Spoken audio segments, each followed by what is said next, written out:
সমগ্র সৃষ্টিগুলি আল্লাহকে সেজদা দেয়, সূর্য আল্লাহকে সেজদা দেয়, চাঁদ আল্লাহকে সেজদা দেয়। নবী বলেন, সাহাবীরা তোমরা কি জানো সূর্য কোথায় যে ডুবে যায়? সাহাবীরা বলেন, আল্লাহু রাসূলু আলাম, আল্লাহ জানে এবং নবী ভালো জানে।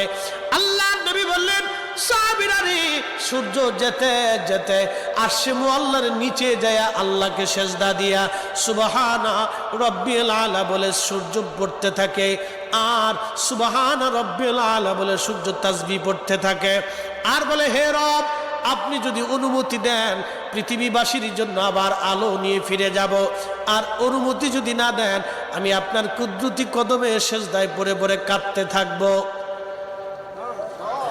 আল্লাহ নবী বললেন, সূর্য থেকে আমার রব অনুমতি দেওয়ার কারণে সকালবেলা তোমরা সূর্যের আলো পাও, কিয়ামতের পূর্ব সময় অনুমতি দেবে না, দেবে না, দেবে না।